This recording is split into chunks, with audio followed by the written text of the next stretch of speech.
Good day, YouTube. This is my 1974 Cushman, and we had a fire the other day. Yep, we had a fire. The question is she savable? Look at that carnage. Look at the fuel filter. So I did a quick video the day it occurred. All my fault. I needed to move this. It does run and drive on its own with the help of a temporary electric fuel pump. See the black and red wires running back here to the battery. I hooked up the fuel pump, fired it up, and drove it to the other side of my lot, out of the way of I was getting my boat out. Shut the rig off and did what I needed to do, and later in the day come back, jumped in it, fired it up. What I forgot was to disconnect the fuel pump earlier in the day, so that thing sat there and ran for 5 or 6 hours and pumped probably a significant amount of fuel to the carburetor that wouldn't hold it, especially while it's not running on a hot day. I heard a pop, and then it was hot, and I was sitting on that seat. I immediately suspected it was a fire to jump out and confirm it. My Geo tracker was parked right beside this, so my first thought was to save the tracker. The keys were in it. I hopped in and got it out of the way as fast as I could, and I ran to our bus where I knew I had quick access to the fire extinguisher. It was the closest one to me and the first one I thought of. So I ran and grabbed the fire extinguisher. By the time I came back, flames were this high. I flipped open the seat and tried to put the fire out. It went down but not out. I ran around to the other side where the fuel filter was I just showed you. That's what was probably still burning, and hit it again, and it did put the fire out. It was also sitting right next to my shed. So I guess I feel very fortunate that I didn't lose anything. Shed wasn't hurt. Small patch of grass has burned. My tracker is fine. I was fine except for what I inhaled. I didn't feel worth a darn for the rest of the day. You might have, if you watch that video, you might catch that in my speaking voice. But it just has bugged me because despite being finished, this thing has come a long way since I got it. Again, it was running and driving, and most of the lights were working, and had a bunch of parts to throw at it and so forth. But now it doesn't start and run on its own. And I think I'd feel better about the whole situation if I could rectify that today. So it's certainly not going to be a pleasant project, but one that needs to get done. I upholstered that seat. I still have more of that marine vinyl. It was too tall anyway, so no regrets there. I'll redo the seat. I know it scorched some wiring, fuel lines, that type of stuff. So no time like the present. Just get into it. I'm going to turn the compressor on, and so I can blow the fire extinguisher chemical out of my way, rather than try to wash it. I'm not sure what's opened up in there. I don't want water to get into fuel and stuff, because I just got the fuel system sorted out except for that fuel pump. Anyway, I know I'm rambling. Let's get this thing started. I'll bring you back when I got something to show you. I've got this thing cleaned up a bit. Possibly it's cleaner now than it ever was. Probably still a little bit of residue here or there. Basically, I blew it out with an air hose. I used a small sprayer with some like 409 in it, and then kind of rinsed it out. Took the air cleaner off. We'll have to clean that up. I know it's got a new air filter in it. I don't know if it survived. I haven't opened it up yet. See?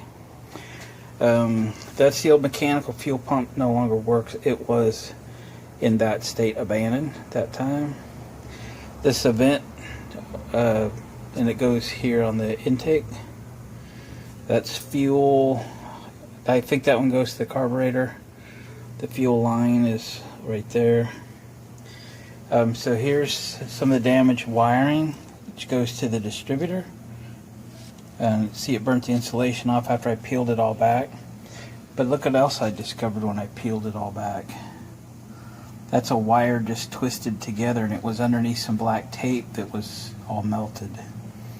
So I need to cut this back, and what this is presenting to me is an opportunity to just rewire this stuff. I'll show you the other side. It's a mess, always has been, but it works, so I fiddle with it.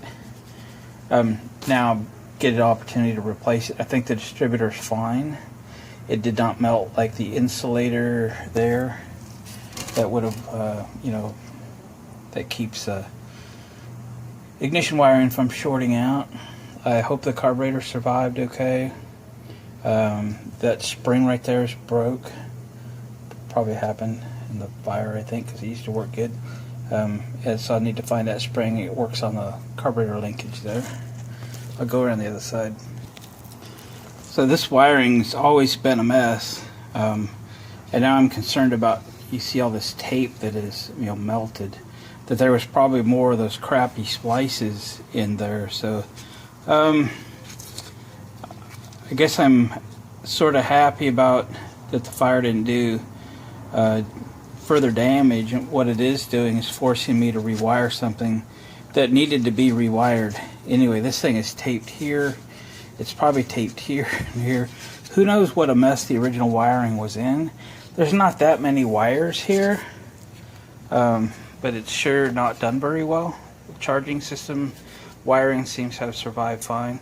So this is a new wire I started to run. I got some wire here. I'm just kind of getting set up as I was had my camera tied up. But so I'm going to start rewiring.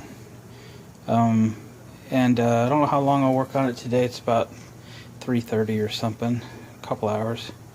And then maybe get back on it tomorrow. Maybe there's a good chance tomorrow we can get it running. If I have another electric fuel pump, I might. I did just order one, so get one coming. Also with a really low pressure regulator, 1 to 4 psi regulator, something like that, with a gauge. So we don't ever overpressure the carburetor again. Alright, so I'm going to get started on this wiring. This is going to be definitely a one wire at a time situation. Not taking something off that I'm not ready to put back on. One wire at a time. When we get it messed up, she should run again. So I'm smiling. We'll catch you in a little bit.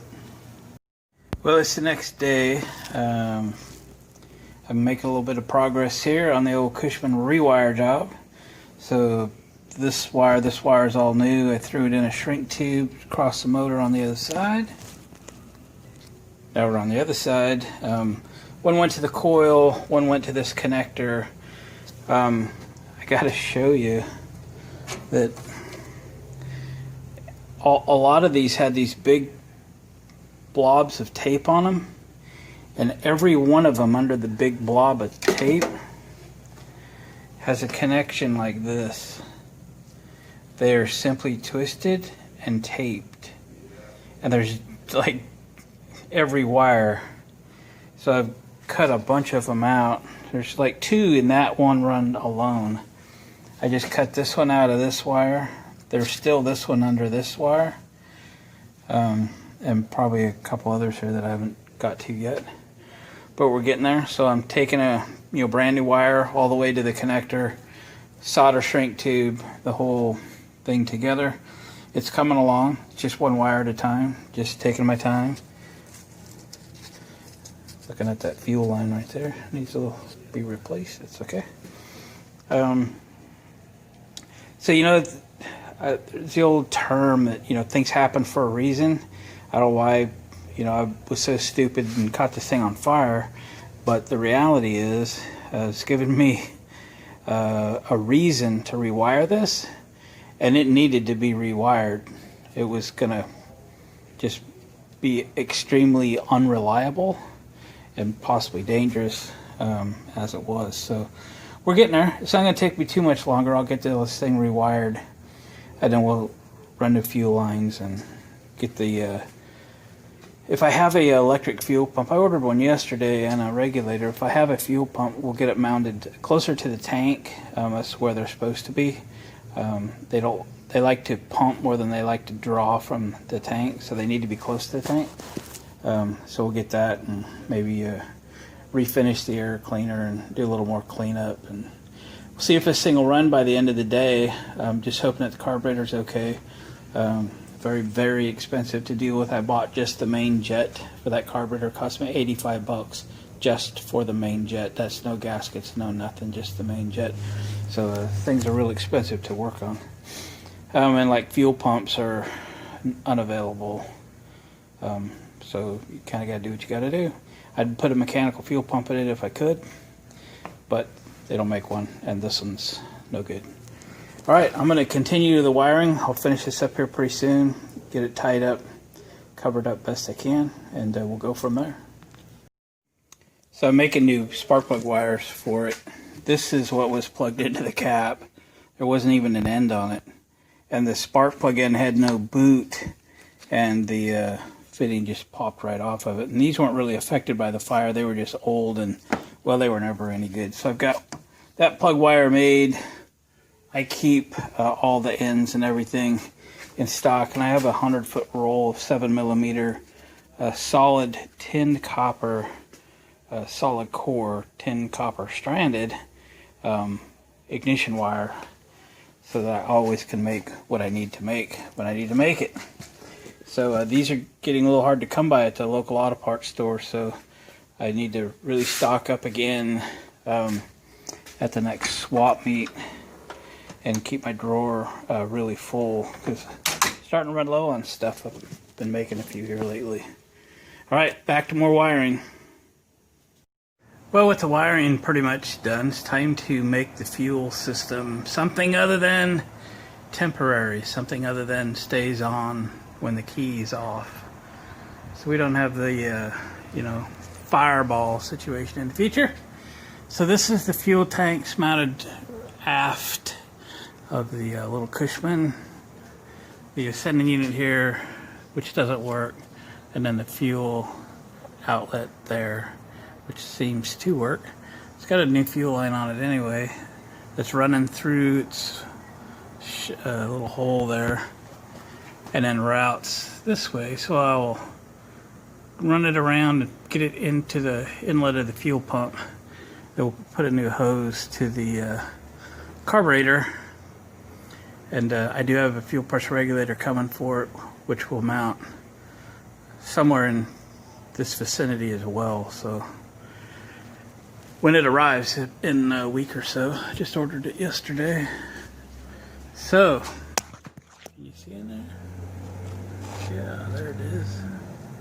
So let me get some hoses routed. I went ahead and made up some wire on the pump itself, a 6-footer. We'll find the appropriate place to tie that in, and we'll go from there. All right, the fuel pump's mounted, it's hooked up, fuel lines are run, clamps are tight. I tested it does pump.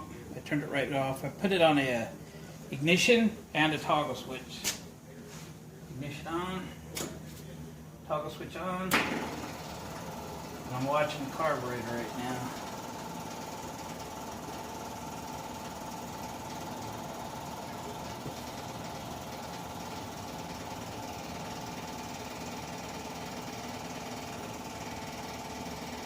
I don't see fuel rushing out. I'm going to turn it off. We're going to go about this carefully. We're going to fire it up. That was easier yesterday.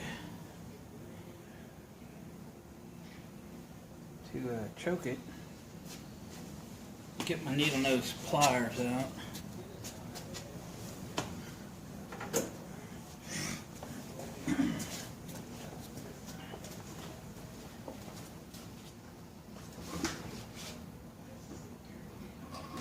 choke doesn't seem to work as easy as it did yesterday. I moved it and moved it and moved it. Thought it was pretty good. Okay. A little cautious here, you know.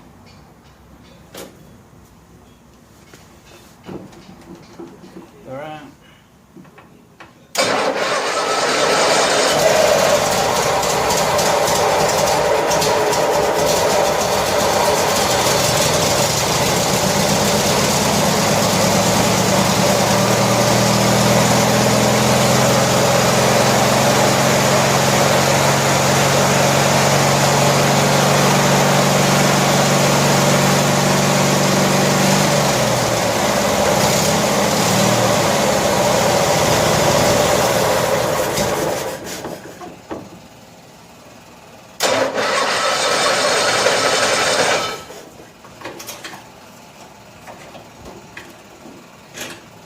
Chokage.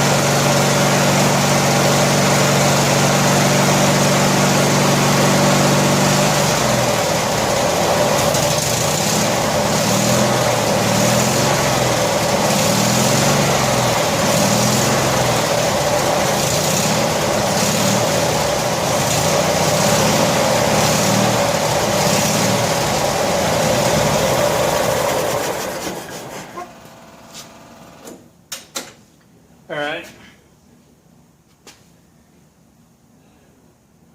Runs. Something's leaking. Oh, forgot to put the dipstick back in, so it's leaking oil. That's all right. Well, gang, it runs again. Got a little fiddling to do, no doubt, but it does run again. I got to get a spring for the carburetor because the linkage is barely working. I might take the spring off now and actually run down and see what I can find. That way I can at least yard drive the thing. I painted the dipstick earlier and I left it out there in the sun to dry. So we'll put the thing back in. It'll probably quit leaking oil. So I'm happy I didn't ruin the Cushman. I'm happy I survived it. I'm happy it survived it. I'm not totally bummed that I had to rewire it, because it was in horrible condition, including spark plug wires and everything. They were in horrible condition before the fire. So got her all squared away. The wiring is much better shape than it was. And maybe we'll move forward a little bit on this thing. Maybe I'll leave it in the shop one more day and do a little more work on it, get the headlight on it and jazz like that. So I appreciate you watching. Appreciate the comments. Thumbs up on your way out the door, please. I would appreciate that. And we'll do this again real soon. Come back and see us.